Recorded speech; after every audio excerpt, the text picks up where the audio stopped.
Welcome to the Jeremiah Show. Thank So you. there she is. She already popped in. Welcome, Jenna. Jenna Nation. You ruined the surprise. I'm so sorry. Okay, start again. No, I don't want to start. You're here now, and I'm glad. Wait one more second to bring you.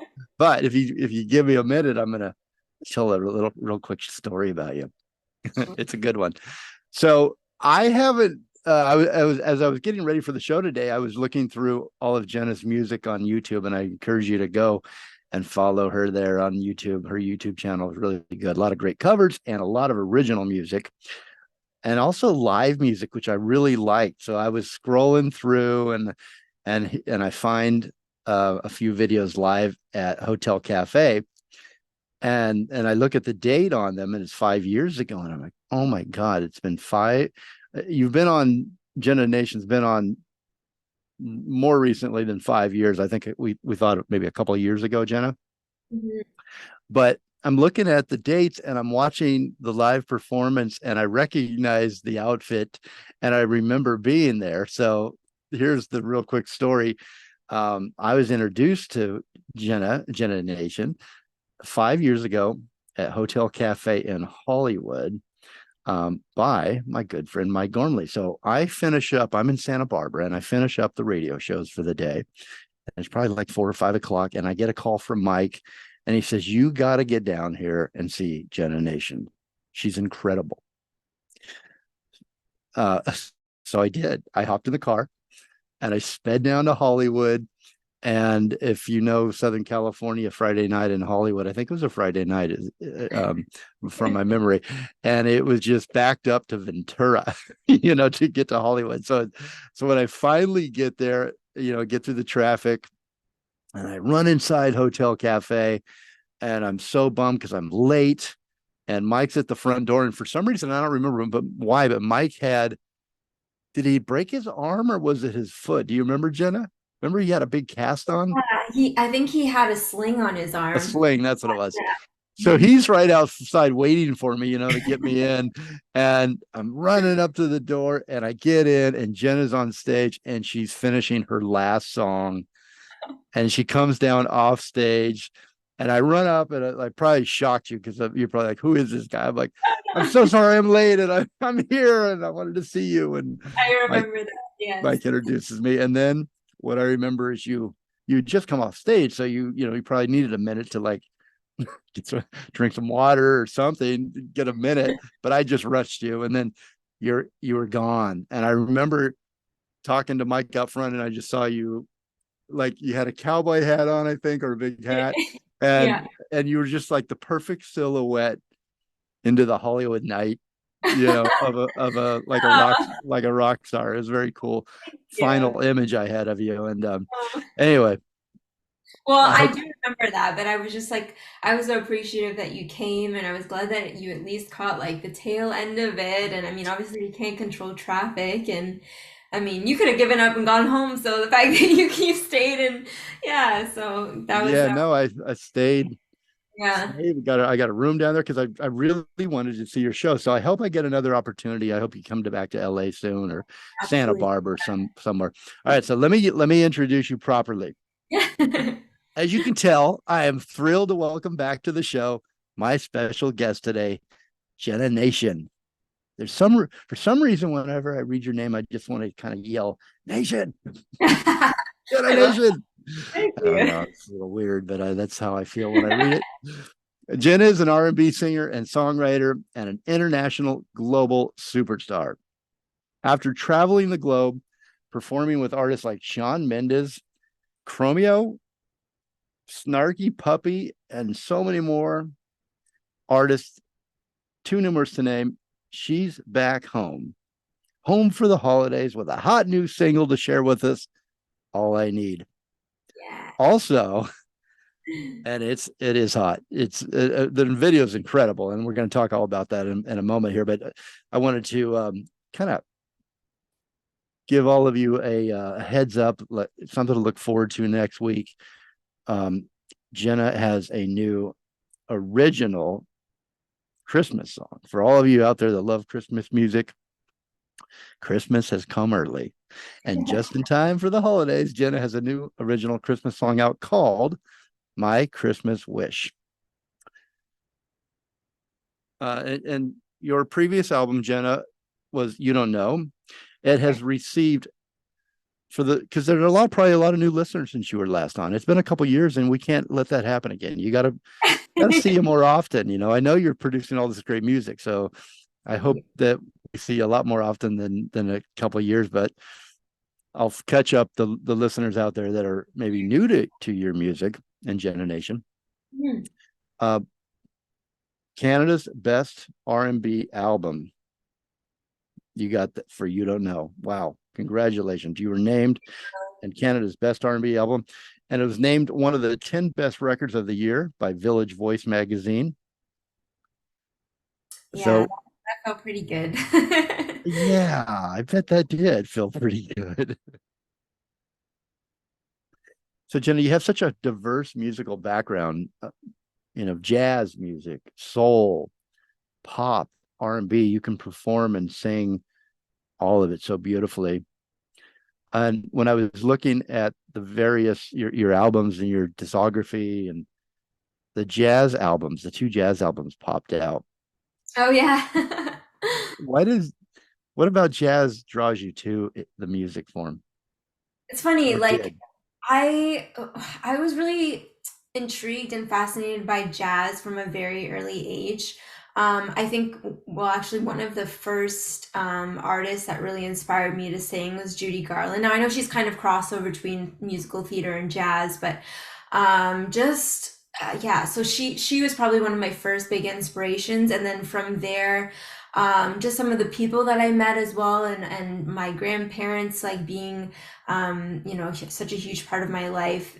They really introduced me to a lot of music from their era, and I just fell in love with it. Something about it, just the vocal tone and the lyrics and just the beauty of the melody and the chords, and something just really just hit me. So that's always going to be like just a big part of my influences, and yeah, I'll never stop singing jazz. So Yeah, or please, listening to it for that matter.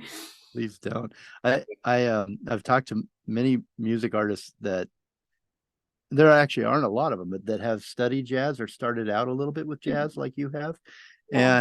And they tell me that it trained them vocally. And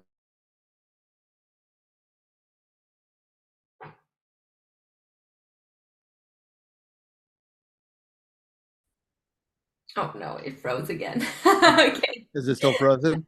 No, we're okay. Okay. I can't tell if you're frozen or thinking about the answer, how to answer my question. Did you hear the question?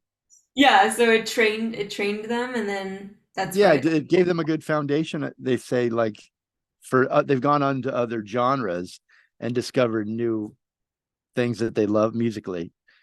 But Mhm. they go back to the jazz. They call back on those that training and that foundation that it gave them somehow. Do you find Oh that at yeah, all? I mean, absolutely, because like in the styles that I do now, like R&B and soul, and I mean it all came from jazz, right? So it definitely has helped my ear, and just melody wise, even some of the things that I do with just my vocal sound comes from jazz. So yeah. Yeah, very. You've got that very. God, I don't want to say anything that's not, but like that deep, that great.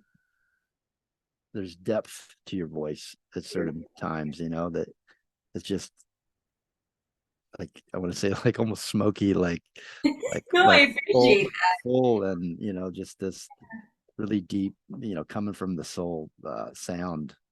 Thank you. Yeah, you're welcome. Thank you.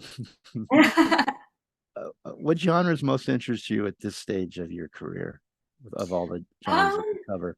What are you I, most I, interested? it's still the same. I mean, I still listen to jazz. I love soul and R&B, particularly 90s R&B. I'll never stop listening to that either. Really big into neo soul as well.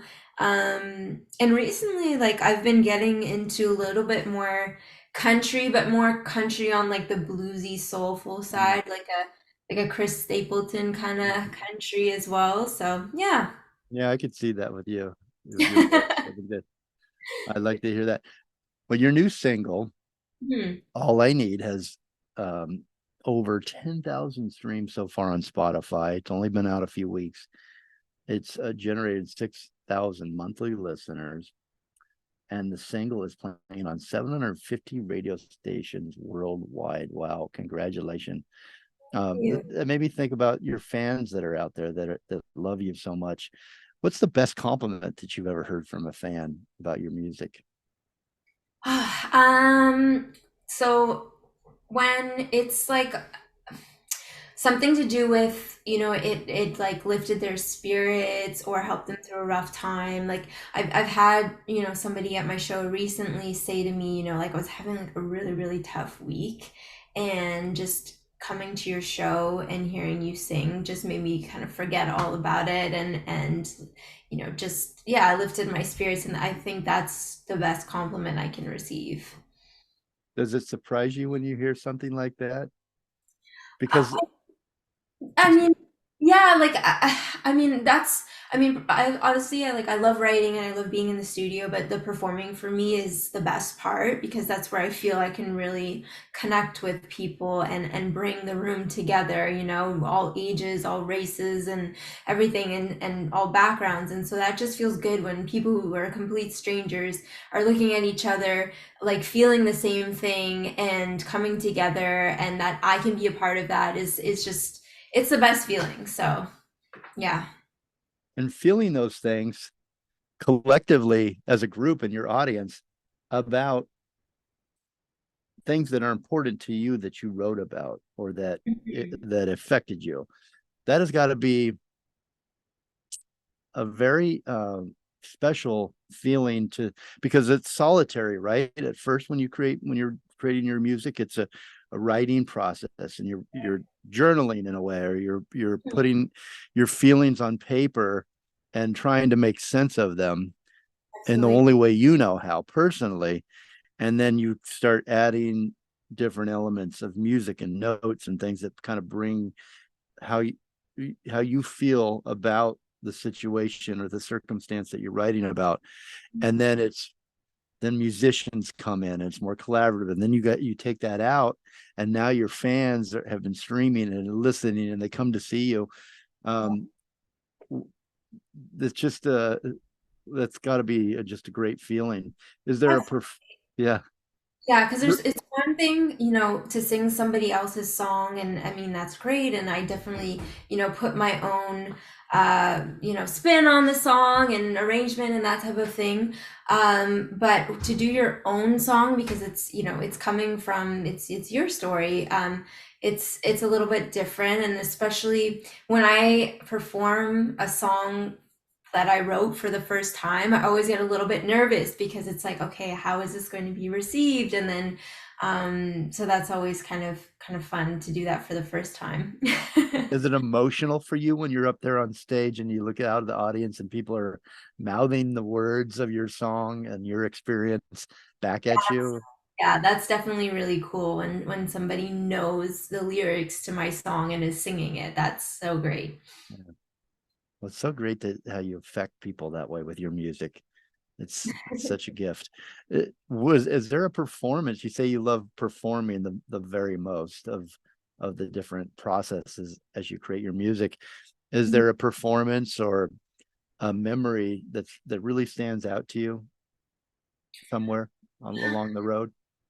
Yeah, I mean, I would have to say that some of my most favorite performances are the most intimate, where it's not like a huge venue where like I can't see the people because there's lights in my face. It's more like a hotel cafe, or where it's like it's like a smaller room, and you don't have more than like 100 people in the room, but like you're able to see people's faces and you're able to connect with them, and I can like get off of the stage and go be in the audience. And those types of shows for me are the best, and also because it's less choreographed, if you will. Like we're just kind of going with the flow, and so those kinds of organic shows to me are the most fun. Mm. Well, I'm with Jenna Nation. Her new single is All I Need. She's my special guest today. She's an R&B singer, songwriter. The new single, again, by Jenna Nation is All I Need. You can get it everywhere now. It was written by Jenna Nation and Cindy, produced by Roger Ryan. There's a great video on YouTube, maybe one of my favorites of your videos, directed by Brian Tong. And you can pick up your copy of All I Need on iTunes and everywhere you get your music. Go to jennanation.com and find out more tour dates, everything else you can find out about Jenna. It's there on all of her socials at the Jenna Nation. And next week on the Thanksgiving show with Big Lou, we're going to be premiering My Christmas Wish. It's Jenna Nation's new Christmas single. It's an original. You don't want to miss that next Thanksgiving. So tune in before you turn on the football. And stay with us. The premiere of Jenna Nation's new single, All I Need, is coming up. We'll be right back.